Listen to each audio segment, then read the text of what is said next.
Okay, चलिए अब show में आगे बढ़ते हैं और हमारे साथ हमारा पैनल तैयार है, उनकी बात करेंगे। सबसे पहले पिछले शो से हमारे साथ अमित जी और मानस जी कंटिन्यू कर रहे हैं। इसके बाद अरिहंत कैपिटल मार्केट से कविता जैन जी और निर्मल बैंक से विकास सालुंके जी जुड़ेंगे अपने टॉप ट्रेड्स के साथ। एएसके हेल्थ सॉल्यूशंस के सीईओ वैभव सांघवी जी से बात करेंगे मार्केट के ओवरऑल सेटअप की और एक फंड मैनेजर की क्या अप्रोच होनी चाहिए इस मार्केट को लेकर। टेक्निकल सेटअप पर कोटक सिक्योरिटीज़ के equity research head Shrikant Chauhan हमारे साथ जुड़ने वाले हैं। मार्केट का रुख करते हैं। एक बार निफ्टी में रिकवरी आई लेकिन हायर लेवल पर थोड़ा सा प्रेशर भी है। बैंक निफ्टी भी ग्रीन में, लेकिन आज मिड कैप में थोड़ा सा प्रेशर है। ध्यान रखिएगा 2 दिन से ये थोड़ा सा मिड कैप शुरुआत में कमज़ोरी दिखा रहे हैं, तो आज भी शायद वैसा ही कुछ हो।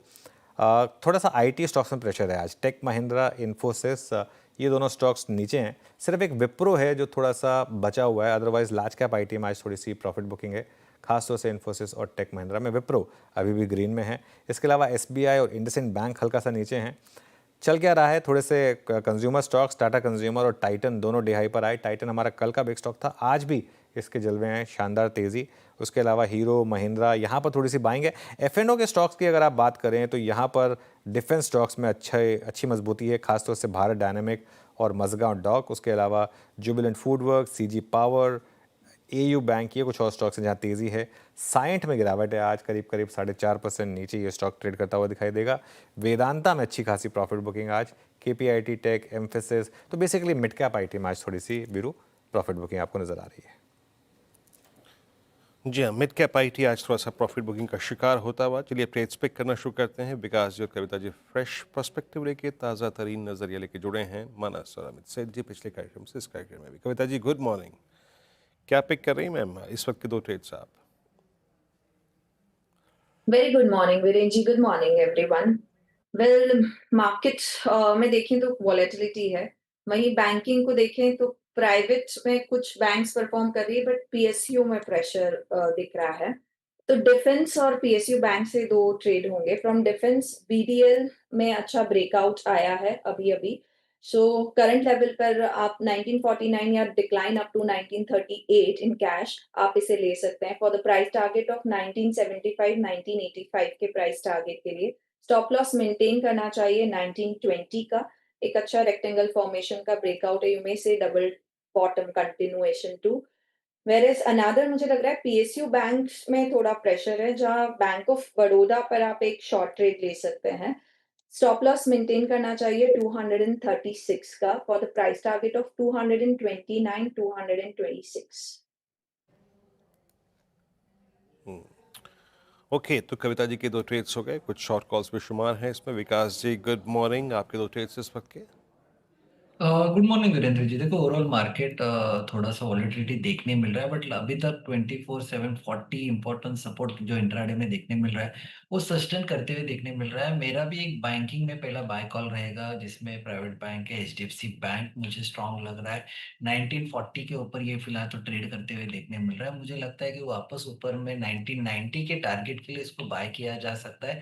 नीचे में 1920 इंपॉर्टेंट सपोर्ट कल के सेशन में भी हमने नोट डाउन किया था। लास्ट 2 ट्रेडिंग सेशन में वो उसको मेंटेन करते हुए देखने मिल रहा है। तो 1920 के स्टॉप लॉस से एचडीएफसी बैंक को यहाँ पे बाय किया जा सकता है 1990 के टारगेट के लिए।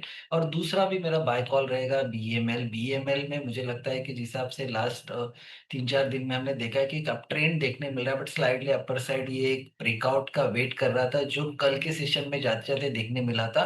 44,780 के ऊपर का ब्रेकआउट था, आज वो 45,20 के आसपास ट्रेड करते हुए देखने मिल रहा है। तो मुझे लगता है यहाँ से 4720 के टारगेट के लिए यहाँ पे बीएमएल को बाय किया जा सकता है। 4440 का यहाँ पे इम्पोर्टेंट सपोर्ट आज के दिन में देखने मिल सकता है। तो 4440 के स्टॉप लॉस से बीएमएल को बाय कीजिए 4720 के टारगेट। ओके, चलिए, तो ये इस समय विकास जी की ट्रेड्स। मानस जी, आपने क्या पिक की ट्रेड्स इस समय? 2। तो देखिए, 2 रिकमेंडेशन दोनों लॉन्ग साइड पे रहेंगे अनुज जी। पहला तो टाइटन पे खरीदारी करनी है, जहां पर 28 10 मूविंग एवरेज रीगेन हो गए हैं। तो टाइटन में खरीदारी करेंगे, 3464 का स्टॉप लॉस लगा लेंगे। 3625 3625 के टारगेट पॉसिबल है टाइटन में। और जो दूसरा स्टॉक है वो एक्सिस बैंक का है। यहाँ पर लगातार 22 मूविंग एवरेज पे स्टॉक सपोर्ट ले रहा है और बिल्कुल तैयार है अब एक ब्रेकआउट के लिए। तो एक्सिस बैंक में खरीदारी करेंगे और 1217 के स्टॉप लॉस से खरीदारी करेंगे। 1240 तक के टारगेट्स पॉसिबल है। ओके, अमित जी, आपकी 2 ट्रेड्स इस समय की? जी अनु जी, पहली ट्रेड रहेगी ICICI Lombard general insurance. Stock एक डिमांड जोन पे है, 10 और 20 डेमा पे कंसोलिडेट करके बाहर निकल रहा है, और risk reward point of view से देखा जाए तो काफी अच्छी जोन है इन टर्म्स ऑफ सपोर्ट। 2-3 दिनों से कोशिश कर रहा है बाहर निकलने के इस कंसोलिडेशन से, और ओवरऑल स्ट्रक्चर यहाँ पे पॉजिटिव है। 1920 का स्टॉप लॉस रहेगा और 2000 के टारगेट्स रहेंगे आईसीआईसीआई लोम्बार्ड में। दूसरा स्टॉक मेरा रहेगा हीरो मोटोकॉर्प। इसको थोड़ा सा प्रीएम्प्ट कर रहा हूँ, यहाँ पे स्ट्रक्चर पॉजिटिव है। 4500 के ऊपर अगर निकलेगा तो inverse head and shoulder pattern का ब्रेकआउट रहेगा, बट जिस हिसाब से अभी भी ये स्टॉक प्लेस्ड है टेक्निकली, इसे बाय करना चाहिए। स्टॉप लॉस आएगा 4340 का, 4340 का, टारगेट्स रहेंगे 4500 के। ओके चलिए, तो ये आज की ट्रेड्स इस समय की। अब हमारे साथ मार्केट आउटलुक पर बात करने के लिए एएसके हेज सॉल्यूशंस के सीईओ वैभव सांघवी जुड़े हैं। उनसे समझते हैं कि इस समय एक अप्रोच क्या हो। वैभव जी, गुड मॉर्निंग। अच्छा, आपका एक एडवांटेज है कि आपके पास एक लॉन्ग शॉर्ट फंड है। इस शायद वॉलेटाइल मार्केट में वही सबसे सही है। आपकी अप्रोच क्या है इस मार्केट में, जहाँ पर वॉलेटिलिटी बहुत है लेकिन वो लार्जली ग्लोबल फैक्टर्स की वजह से है? Absolutely, Anuj. I think जैसे आपने सही पकड़ा, in the sense that the while the market अभी रेंज में चल रहा है, अगर हम देखें 24,500 से 25,200 के मोटा मोटी रेंज में चल रहा है, and it is keeping oscillating between that range sharply on any news जो ग्लोबल ग्लोबल सीन से आ रही है। नाउ हैविंग सेड दैट, जो हम देख रहे हैं at this point in time, जिस हिसाब से बयानबाजी हो रही है from a global perspective, let's wait for the weekend कि क्या एक्शन हो रहा है from a geopolitical scene, and probably उसके बाद हम देखेंगे कि क्या मार्केट में दिशा किस बाजू दिशा बैठेगी। नाउ हैविंग सेड दैट कि ये जितने भी पॉलिटिकल जियोपॉलिटिकल इवेंट्स हमने देखी है, एक लर्निंग रहा है ऑलवेज के incrementally same news keeps on having diminishing impact on the markets over a period of time, unless कि वो स्टेप अप हो के एक नया एंगल पकड़ ले या एक्स्ट्रापोलेट हो जाए तो अलग बात है, but generally it kind of keeps on tapering. हमने टैरिफ्स में भी यही देखा, और प्रॉबेबली कि अगर we can see some amount of US involvement in the Middle East, तो प्रॉबेबली एक करेक्शन या रिएक्शन आ सकता है ग्लोबल मार्केट स्टैंड ऑफ के हिसाब से। उसके बाद हमें लगता है कि we will again be focusing back on growth, earnings and economy from an overall perspective. So ये इवेंट के बाद ये एक दिशा निर्देश करेंगे हम। ओके, तो इस समय आप अपने फंड में कहाँ पर ऐड कर रहे हैं पोर्टफोलियो में, और अगर शॉर्ट साइड पर आप कुछ ऐड कर रहे हैं तो वो क्या होगा?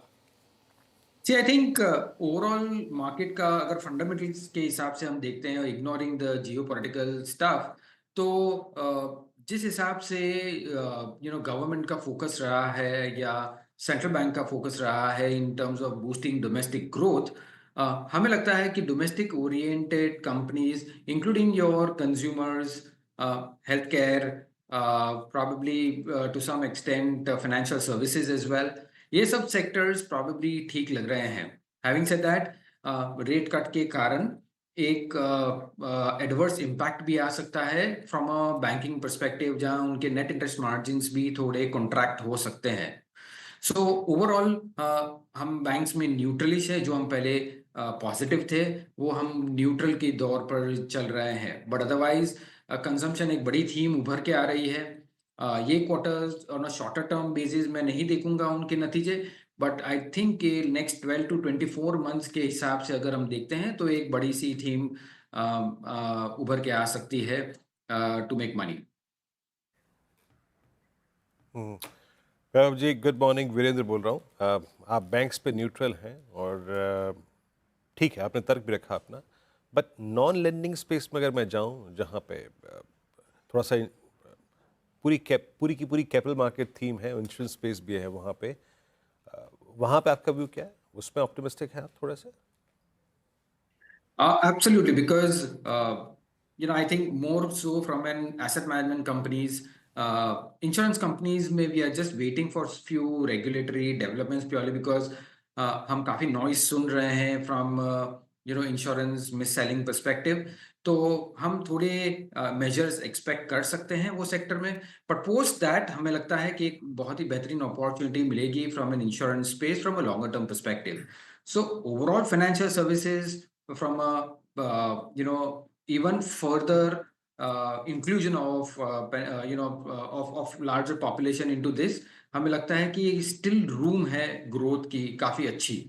So AMCs, insurance companies, and to some extent capital markets, but capital markets I think on declines, not at these levels. Okay, capital market theme on decline, not exactly on these levels. अभी के levels पे आपको avoid करना है, थोड़ा सा dip मिले तो बाय करिएगा। बट एक वैभव जी, रेट कट और उसके इम्पैक्ट और उसके सकारात्मक पहलुओं को ही डिस्कस करते हैं। रियल स्टेट को बाजार थोड़ा सा रिस्पेक्ट दे रहा है। रियल स्टेट के पीछे पीछे जो एक हैमर्ड स्पेस थी, यानी जिसमें काफ़ी पिटाई हुई थी, रियल स्टेट इंसिलरी, वो भी चल रहा है स्क्रीन पे, वो बाइंग विजिबल है। इस तबके को आप कैसे देख रहे हैं इस वक्त?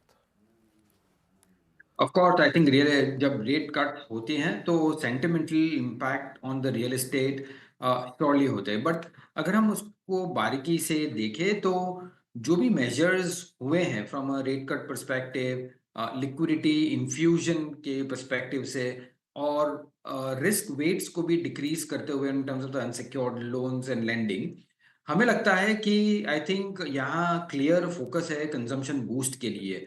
और अगर उसको कपल अप करें अलॉन्ग विद टैक्स रिबेट जो गवर्नमेंट ने दिए हुए हैं up to 12 lakh of income, so हमें लगता है कि ये दोनों in combination will be more focused on the consumption side. तो अब जीडीपी ऑन एन ओवरऑल देखते हैं तो investments plus consumption plus net exports है। Investments was always in place, यहाँ पे हम एक कंजम्पशन का बड़ा पहलू ऐड कर रहे हैं, which is why we do think कि GDP on an overall perspective एक पॉजिटिव सरप्राइज दे सकता है नेक्स्ट 12 to 24 months के हिसाब से।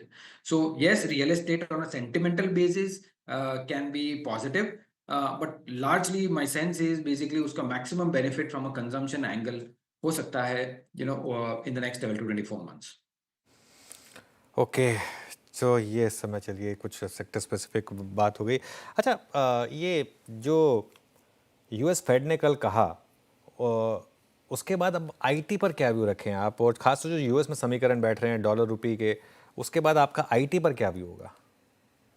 सी आई थिंक काफी कशमकश चल रही है from a Fed perspective with respect to the US government, in terms of their expectation. So government का एक्सपेक्टेशन है कि वो ब्याज दरें घटाएं, but Fed is clearly focused on few things which is probably the inflation, tariffs, और unemployment rates. So at this point in time, अगर data के हिसाब से चले तो yes, growth is weakened, उनके I think expectations भी weaken हुए हैं, और उसी के कारण 2 रेट कट की संभावना है going forward in this year. We have always seen कि जब भी इंटरेस्ट रेट्स घटने के नजरिए में आते हैं या फिर इंटरेस्ट रेट्स घटते हैं तो एक टेक एज ए सेक्टर में पॉजिटिव उसका इम्पैक्ट आता है जनरली। नाउ के काफी पेसिमिज्म ऑलरेडी फैक्टर्ड इन है in terms of the tech, purely because last quarter में जब गाइडेंस आ रही थी तब टैरिफ्स इंपोज हुए थे। सो कोई भी company was not clear in terms of the guidance in the last quarter. Having said that कि एक क्वार्टर ऑलमोस्ट पास हुआ है और यहाँ इंक्रीमेंटल डिटीरियोरेशन हम नहीं देख रहे हैं। सो पॉसिबिलिटी है कि looking at the valuation, looking at the free cash flow yield, और यहाँ से थोड़ी improvement from business environment perspective, लगता है कि आईटी एक सेक्टर है जो मीडियम टू लॉन्ग टर्म के लिए हम देख सकते हैं फ्रॉम एन इन्वेस्टमेंट्स परस्पेक्टिव। हमें यहाँ से ज़्यादा डिटीरियोरेशन नहीं लगता है। सो ये एक सेक्टर है जो रडार में रखना चाहिए। ओके, और फार्मा पर क्या व्यू बनेगा? अब ट्रम्प साहब ने कल परसों ही बोल दिया कि फार्मा पे भी टैरिफ आएंगे, हालांकि वो बोलते हैं उसके बाद वापस ले लेते हैं फैसला। See, I think we can never kind of guess what he's going to do, but let us understand on an objective basis. US government को ये नहीं चाहिएगा कि उनकी कॉस्ट ऑफ मेडिसिन और हेल्थ केयर बढ़े for the common man in US. So all in all हम जितना भी उन लोग बोल दे, probably it is more of a negotiating tactic from a trade deal perspective जहां वो बार्गेन के लिए ट्राई कर रहे हैं, but on an overall basis they can not afford to increase the health care cost in that sense, because already काफी जगह पे टैरिफ इंक्रीज हुए हैं और वो हिट कर रहे हैं from an inflation perspective. This is a very sensitive matter, right, from an health care side. So हमारा व्यू वेरी क्लियर है कि फार्मा टैरिफ्स अगर होते हैं तो बहुत ही कम स्केल पे होंगे, but pharma is struggling more on the other side, which is कि एक प्रोडक्ट है रेवलिमिड जो फेज आउट होने के कारण काफी कंपनीज पे इम्पैक्ट करेगा. सो जो कंपनीज उसको सेट ऑफ कर पाए इन terms of the lost revenue, I think on a bottom up perspective काफी अपॉर्चुनिटीज आ सकती है टू लुक एट फार्मा. अच्छा वैभव जी, सही मायने में अगर देखा जाए तो इस बीते एक वर्ष में ऑटो ने एक पैसा कमा के नहीं दिया.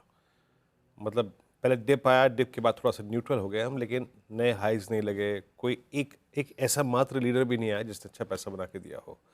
ऑटो में क्या चुनना चाहिए इस वक्त? मतलब एक अगर थोड़ी बहुत बाइंग भी करनी हो, आपके पोर्टफोलियो का एलोकेशन करना हो, तो झुकाव किस तरफ है? टू व्हीलर स्पेस में जहाँ पे अक्टूबर से लेकर मार्च में सिवियर प्राइस डैमेज हुए थे, या फिर पैसेंजर व्हीकल सेगमेंट में, या फिर कमर्शियल व्हीकल सेगमेंट में, टायर में, क्या आपका व्यू क्या कहता है इस पर?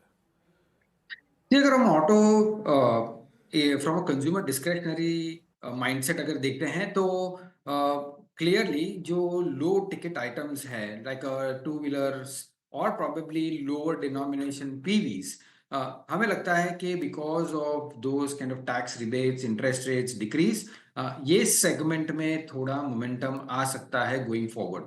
ऑल्सो रूरल में अगर मॉनसून ठीक बैठता है तो there is a possibility कि tractors में भी continued momentum हो सकता है. So let's wait. I think yes, they have not made returns probably for some time, but अगर domestic PVs और domestic two wheelers को देखें तो there can be a possibility in some time where we can see better numbers coming from a month on month perspective. हाँ, preempt करने से का कोई मतलब नहीं है. Let's wait for those number to flow in, but ये radar में रखना चाहिए because from a tailwind perspective, macros are kind of supporting towards increased consumption on the auto pack. So let's wait and see for the numbers to come in. अच्छा वैभव जी, new age stocks में जो price damage हुआ था, वो थोड़ा सा recovery आई थी. एक इम्पॉर्टेंट आईपीओ जब डेफर हो गया उसके बाद कुछ एंट्री किया आपने लोअर लेवल्स पे? क्या आप न्यू एज स्टॉक्स पे, इटर्नल हो गया, स्विगी हो गया, आपका सेंस क्या कह रहा है इस प्राइस पे? See, I think new age stocks के business models मैं काफी टाइम से बोल रहा हूँ कि will continuously keep evolving. जहाँ जहाँ opportunities मिलेंगे, I think they will keep on expanding. और जैसे ही initially start हुई food delivery से probably then move to quick commerce, हमें लगता है कि it is a huge entrepreneur mindset और probably we have to count on the management of those companies जो नए नए अपॉर्चुनिटी को खोजती रहेगी और एक्सपैंड करती रहेगी. हमें नहीं मालूम है कि which is the segment which will deliver them most value, because if you see in the last 12 months the maximum value quick commerce ने दी हुई है as compared to the expectations of food delivery in that sense. So I think it will keep on evolving, but if you count on the agility of the management, I think these are the models, business models, in terms of the lower weightage from a portfolio perspective. आप very long term के लिए एक bet ले सकते हो, in this kind of segment. So from a new age business, stuff. But if you ask me whether I would be very, very comfortable in taking a very massive weight in a one particular stock in these kind of companies, वो थोड़ा from a risk adjusted return basis थोड़ा tough लगता है. Okay, agree वैभव जी, बहुत बहुत शुक्रिया आप इस कार्यक्रम में शामिल हुए. सभी सेक्टर्स पे खुल के अपने विचार हमारे साथ शेयर किया आपने, बहुत बहुत शुक्रिया and have a nice day. चलते हैं, हम एक काम करते हैं, एक टेक्निकल पर्सपेक्टिव से बातचीत भी करते हैं. कोटक सिक्योरिटी से श्रीकांत चौहान हमारे साथ जुड़ चुके हैं. श्रीकांत जी, गुड मॉर्निंग. कार्यक्रम में स्वागत. श्रीकांत जी को दिखाइए. यस, आज रिमलेस है ना? आज रिम नहीं है चश्मे में. वो नीला वाला चश्मा कहाँ गया? ये पर्सपेक्टिव चेंज हो रहा है क्या थोड़ा सा? यस, थोड़ा थोड़ा पर्सपेक्टिव चेंज करना पड़ता है ना। अभी क्या, अभी कंसेंसस से थोड़ा दूर रहना जरूरी है इस मार्केट में, मैंने देखा है। कंसेंसस को फॉलो करते हैं, क्राउड के थोड़ा अगेंस्ट काम करते हैं, तो इस मार्केट में पैसे बनते हैं, अदरवाइज इट्स वेरी डिफिकल्ट। नहीं, no doubt about that, but कहाँ कहाँ पे आपने पब्लिक, जनरल पब्लिक के अगेंस्ट एक अलग सेंस डेवलप किया है? क्या अच्छा लग रहा है आपको? लोअर लेवल से बाय कुछ कर रहे हैं या फिर हायर लेवल से कुछ शॉर्ट कर रहे हैं आप? नहीं, इनफैक्ट अनुज जी अगर देखा जाए तो, सॉरी वीरेंद्र जी, अगर इस मार्केट को देखें तो ये मार्केट काफी बोरिंग सॉर्ट ऑफ पैटर्न में आ चुका है। और लिटरली जो स्टॉक हम लॉन्ग कर रहे हैं, नेक्स्ट डे उसी में वीकनेस उतनी ही आ रही है। तो कोई भी एक स्पेसिफिक मोमेंटम या कोई स्पेसिफिक एक्टिविटी नहीं मिल रही। अभी कुछ दिन पहले फार्मा स्टॉक्स में एक्टिविटी थी, अभी वो भी में कंप्लीटली लाइक वैनिश हो चुकी है। तो मुझे यही लगता है कि इस मार्केट में जहां पे मोमेंटम है वहां पे सेम डे में काम करके आप निकल जाओ, वो ज्यादा बेटर है। और या तो फिर कुछ कॉन्ट्रैक्ट रेट्स ले सकते हो। तो अगर मार्केट वापस से 24,500 के करीब अगर आता है तो वहां पे कुछ कॉन्ट्रैक्ट रेट्स लिए जा सकते हैं। और आज के लिए स्पेसिफिकली 24,700 ये काफी इंपॉर्टेंट लेवल है। अगर इस लेवल को अगर मार्केट तोड़ता है तो हम वापस से 24,500 बहुत ही क्विकली रीच कर सकते हैं। बट जब तक ये 24,700 मेंटेन हो रहा है तब तक हम वापस से एक बार 25,000 तक भी जा सकते हैं। ये इस मार्केट का ओवरऑल ट्रेंड बना हुआ है। और स्टॉक स्पेसिफिक बात करें तो आज स्विगी में अच्छी खासी एक्टिविटी है। तो मुझे लगता है इटरनल में भी हमें एक लॉन्ग का ट्रेड लेना चाहिए, क्योंकि यहाँ पे भी काफी अच्छे फॉर्मेशंस है। ये स्टॉक इनफैक्ट काफी अच्छी तरीके से होल्ड हो रहा है। फॉल में बड़े वॉल्यूम्स बिल्कुल भी नहीं है, लेकिन जब भी इसमें रैली आती है तो अच्छे वॉल्यूम के साथ ये अपने प्रीवियस हाई को क्रॉस करना है। तो करंट लेवल से इटरनल को मुझे लगता है कि खरीदना चाहिए। ये स्टॉक वापस से एक बार 275 से लेकर 280 तक के लेवल्स दिखा सकता है। और वेरी शॉर्ट टर्म के व्यू से अगर लेना है तो 245 का स्टॉप लॉस हमें रखना जरूरी है। ओके, एटर्नल आपकी एक स्ट्रॉन्ग बाय रिकमेंडेशन है इस वक्त 252.20 पे। अच्छा, ये टाइटन, फेडरल बैंक, ये क्लास ऑफ स्टॉक्स जो कि एसोसिएटेड हैं गोल्ड से, मुथूट, मन्नापुरम, इस पे कुछ शॉपिंग करी है आपने क्या श्रीकांत जी कुछ दिनों नहीं से? देखिए, यहाँ पे मुथूट फाइनेंस काफी एक मैं कहूंगा कि स्ट्रॉन्गेस्ट कैंडिडेट है, लेकिन अभी काफी चल चुका है। 2000 के करीब था, 2650 आ चुका है। तो यहाँ पे मुझे लगता है थोड़ा सा कूल ऑफ आ सकता है कभी भी। बट टाइटन मुझे लगता है ये काफी इंटरेस्टिंग है। और वैसे भी अगर आप देखें तो गोल्ड प्राइजेस अभी 3450 और 3300 के बीच में कंसोलिडेट कर रहे हैं। तो मे भी थोड़ा सा मुझे लगता है कि इनफैक्ट अंडर परफॉर्म भी ये कर सकते हैं गोल्ड प्राइजेस आने वाले कुछ महीनों में। तो ऐसे केस में मैंने मोस्ट ऑफ द टाइम देखा है कि टाइटन अच्छा खासा परफॉर्म कर लेता है। तो करंट लेवल से भी टाइटन मुझे लगता है कि ये काफी अच्छा करेक्शन हो चुका है इसमें, 3400 के करीब का, 3500 के करीब स्टॉक है। और गुंजाइश है कि ये स्टॉक वापस से एक बार 3800 के लेवल्स दिखा सकता है। ओके, अच्छा श्रीकांत जी, हेल्थ केयर स्पेस जिसमें शायद ट्रेडिंग नहीं लेकिन इन्वेस्टमेंट या फिर एक पोजिशनल ट्रेड लेने में ज़्यादा फायदा मिलता है, यहाँ कुछ अच्छा लग रहा है आपको? Apollo, Max, Fortis, now it's part of derivatives as well, यहाँ पे कुछ अच्छा लग रहा है आपको इस वक्त थोड़ा लंबे टर्म के लिए बाइंग करने के लिए? नहीं, बिल्कुल। इनफैक्ट आपने एकदम से सही कहा कि लंबे व्यू से या लॉन्ग टर्म व्यू के साथ ही ये पर्टिकुलर स्पेस में हमें खरीदना है, लेकिन बिल्कुल खरीदना है। जैसे प्राइवेट बैंक्स ने कुछ 15 साल पहले परफॉर्मेंस दिया था, यानी कि वहां पे जो इन्वेस्टमेंट्स किए थे लोगों ने, उसके जो रिटर्न्स अभी मिल रहे हैं, सिमिलर सॉर्ट ऑफ रिटर्न्स मुझे लगता है कि ये जो जितने भी हॉस्पिटल के स्टॉक्स है, हेल्थ केयर से रिलेटेड स्टॉक्स हैं, उसमें रिटर्न्स मिल सकते हैं।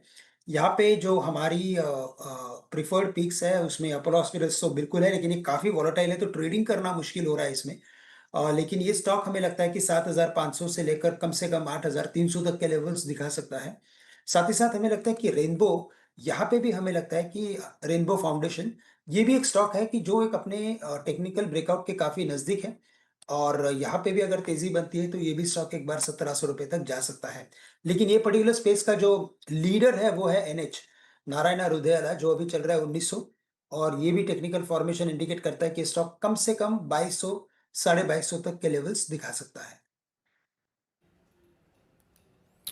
अच्छा, ये मारुति का चलना थोड़ा सा आपको ना टोस पे खड़ा कर दे, मतलब टोस पे ले आता है श्रीकांत जी, कि something is about to happen. 13,000 की ट्रिजक्ट्री के जब नज़दीक आता है, और आप देखिए कल एमएनएम में भी हलचल थी, टाटा मोटर्स बैकफुट पे है, कम्प्लीटली बैकफुट पे है।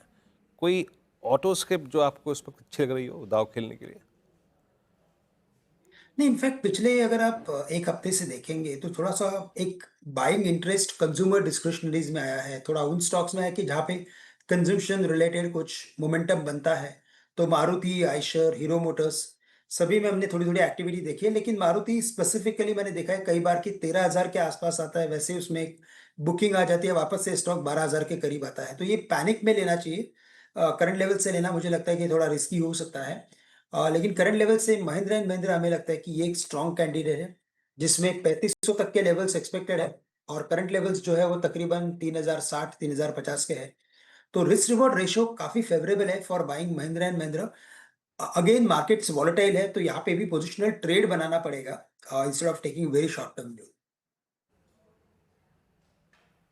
चलिए श्रीकांत, बहुत बहुत शुक्रिया आप इस कार्यक्रम में शामिल हुए। सभी स्टॉक्स और इंडस्ट्रीज पे रखे आपने। अनुज, 24832 अभी भी हम आज के दिन के हार एज की तरफ ट्रेड कर रहे हैं, मतलब होल्ड ठीक कर रहा है इस वक्त तक, है ना? हाँ, ठीक कर रहा है, लेकिन देखते हैं सेकंड हाफ में क्या होगा बीरू। और आज जैसे हम कह रहे थे कि सुबह मार्केट ने एक आपको अच्छी एंट्री दे दी, एक्सपायरी वाले दिन ऐसी एक ट्रेड मिल जाए वो काफ़ी होती है। अब दूसरी ट्रेड दे गई है नहीं मार्केट, ये तो खैर मार्केट के मूड माहौल पर डिपेंड करेगा। चलिए शो को समेट लेते हैं, और आज ब्रेक नहीं है तो हम श्रेया के पास चलते हैं। और Shreya, once again happy birthday. और आज कंचन नहीं है, आज आप अकेले कर रहे हैं बर्थडे पे show. Thank you so much sir. जी हाँ, आज कंचन नहीं है मेरे साथ, पर कोई बात नहीं, शो करते हैं, आगे बढ़ते हैं। और